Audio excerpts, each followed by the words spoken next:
Hi, I'm Sandy Goldberg from Antenna Audio, and welcome to the podcast series from Emory University's Carlos Museum in Atlanta, Georgia. In each podcast, we use an object from the museum's collection to spark a conversation. This time, we chose a voluptuous statue from India of the goddess Durga.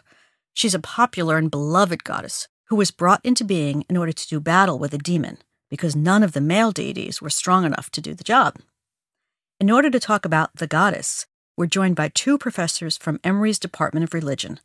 Dr. Lori Patton is professor of early Indian religion, and Dr. Joyce Burkhalter-Flickiger is professor of modern Indian religion and anthropology of religion. And joining the conversation in a few minutes will be Sasikala Pinumarti, a renowned performer and teacher of the Kuchipudi School of Indian Dance. So, as today's inspiration, we're looking at one particularly beautiful sculpture in the Carlos Museum collection. It dates to about the year 900, and it represents the Hindu goddess Durga. We're going to describe it for you, but if you're sitting at your computer or if you can see images on your iPod, you may be seeing it now. But we'll describe it to you and have a conversation about the goddess's implications historically and for Indian spirituality.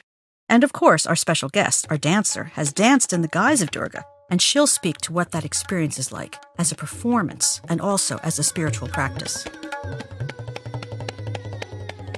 So, is it okay if we refer to you by your first names? Sure. Okay. So, Lori, we're going to speak with you first, and you offered to describe this beautiful sculpture and what's going on in it. Yeah. What's particularly remarkable about this sculpture is that she is a very full, you see the fullness of her body, and she also has the buffalo demon by the throat. She's about to kill him. And in her arms are her classical weapons. And they are the weapons of the three gods who formed her. The demon himself and the goddess herself look quite peaceful.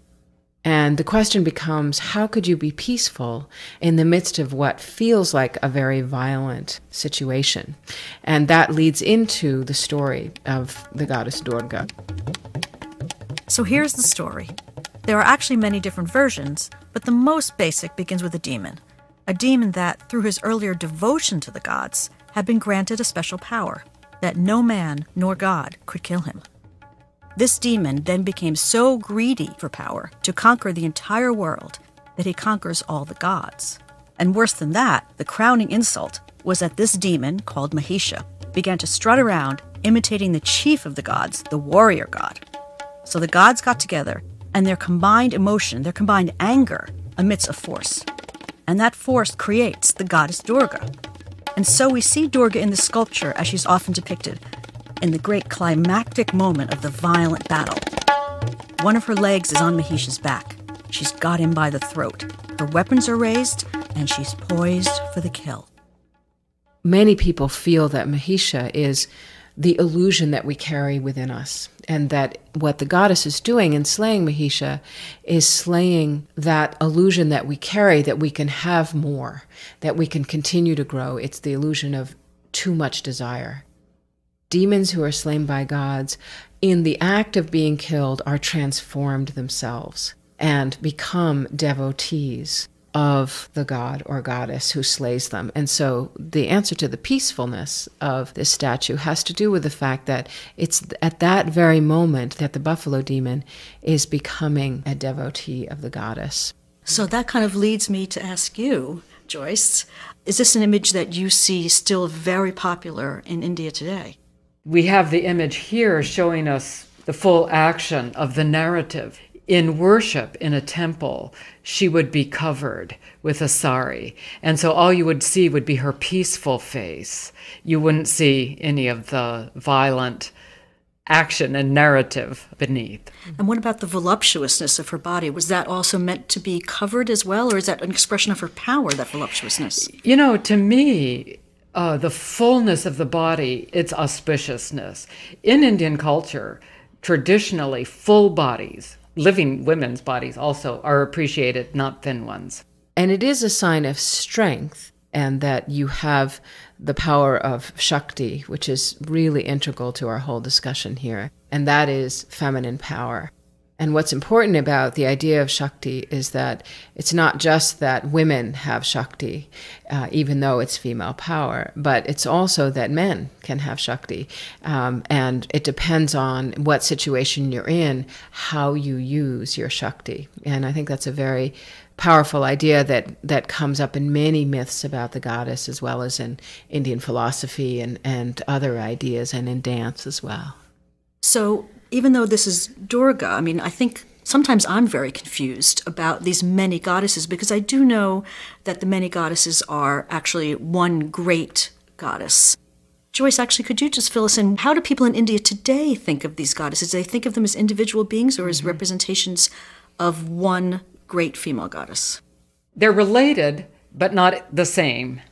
Sometimes they're related as sisters. For example, there's in village Hinduism, village traditions, there are 7 sisters. And this is how I'm saying that they're one. Every village will name them differently.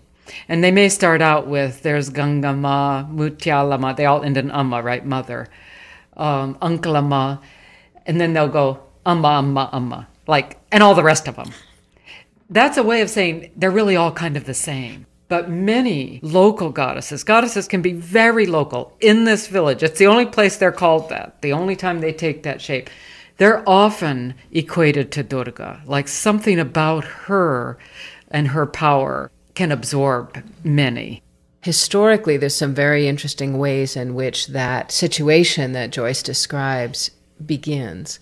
What we know is that even from the Indus Valley civilization, which goes back at least from 4000 BCE, that's before the Common Era, like BC, to 1700 BCE, we have a number of archaeological finds that show statues and of very voluptuous women that have figures that look like they were the inspiration for some of the classical sculptures that we see today.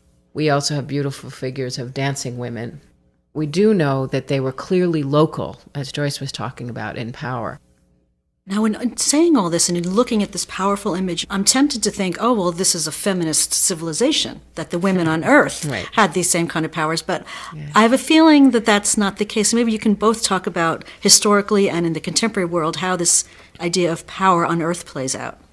Many early feminist thinkers who discovered the goddess in the 1960s and 70s had this idea too. And you can see why you would want to think that. But the most important thing to realize is that it's very difficult to equate what I call women in the sky, theologies of the goddess, with actual situations of women on the ground. I think many Hindu women do feel like they share the nature of the goddess. One woman told me when I asked her if she was afraid of the goddess, a particular powerful form of a goddess, she said, no, we have Shakti, that is feminine power, and the goddess has Shakti, so we're not afraid. But men, they don't have Shakti, and so they're afraid. Now, earlier, Lori said men actually can philosophically have Shakti, but this is what she said. According to this woman. So in that statement, she's absolutely identifying that we share the nature of the goddess. And men also think that about women, particularly in South India. I've heard it much more in South India than in the North. They have domestic ritual power, lots of it. They can fast for the long lives of their husbands, which is something that American feminists tend to see as a terribly patriarchal act, that women fast for the lives of their husbands and men don't do it. Women actually think they have that power to keep men alive. If you take ritual power seriously, that's a lot of power. Does it translate into economic power, political power, social power? It may not. The other thing I would say is that the status of women in India shifts so dramatically by caste and region. So, for example, in low castes, in rice-growing areas of India, where women are absolutely needed in the cultivation of rice, women have a lot of social and political power. They can remarry, they can divorce, they can elope. So we don't want to say all women, all India, all castes, all regions.